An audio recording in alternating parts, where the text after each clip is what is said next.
النهارده في العياده جالي اكتر من عيانه بتشتكي من وجع في ظهرها.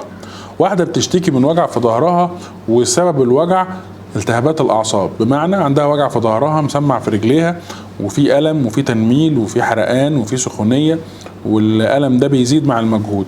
طيب ده ناتج عن الاعصاب اللي هو التهاب في العصب النسوي او عرق النسا زي ما الناس بتسميه، وده سببه ان في انزلاق غضروفي في اخر الظهر هو اللي عامل المشكله. طيب خرجت ودخلت عيانه تانية عندها برضو الم في ظهرها بيزيد مع الحركه بيزيد مع التوطيه، متقدرش تشيل حاجات تقيله والالم بقاله فتره طويله، لكن الخبر الكويس ان الالم بيقل لما بترتاح. طب ده سببه ايه؟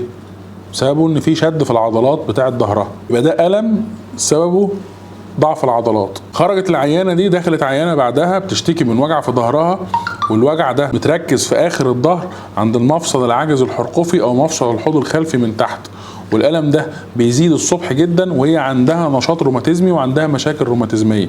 طب يبقى ده الم ناتج عن المفاصل بتاعه العمود الفقري ان هي فيها التهابات روماتيزميه، لكن الاعصاب كويسه والعضلات كويسه.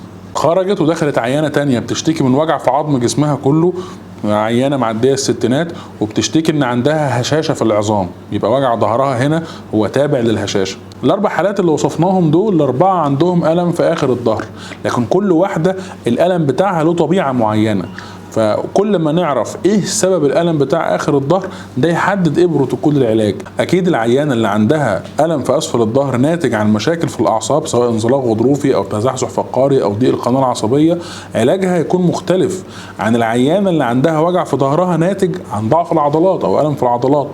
اكيد برضو مختلف عن العيانه اللي عندها خشونه في المفصلات او في الفقرات بتاعه ظهرها او في المفصل العاجز الحرقفي. اكيد مختلف عن العيانه اللي عندها الم في اخر الظهر ناتج عن هشاشه العظام ككل. فخلاصه القول الم اسفل الظهر له اسباب كتيره قوي، اكتر حاجه بتفرق فيه ان احنا نحدد ايه السبب، ايه المشكله الاساسيه اللي عامله الوجع، لان ساعات كتير بيكون الالم مشترك الاسباب بتاعته، يعني العيان يبقى عنده انزلاق غضروفي وعنده ضعف في العضلات فالاثنين عاملين وجع، او العيان عنده انزلاق غضروفي والتهاب في المفصل العاجز الحرقفي وضعف في العضلات. لازم نحدد ايه السبب البرايمري او السبب الاولي اللي عامل المشكله واللي على اساسه بنحدد خطه العلاج. وزي ما قلنا دايما عشان الناس ما تقلقش ان اغلب مشاكل العمود الفقري بتتعالج في العياده، ما بتتعالجش في اوضه العمليات، النسبه البسيطه بس هي اللي بتعوز العمليات. افتكر انك هتعيش مره واحده، حاول تعيشها بصحه وسعاده على قد ما تقدر، وافتكروا دايما ان الامل موجود، والسلام عليكم.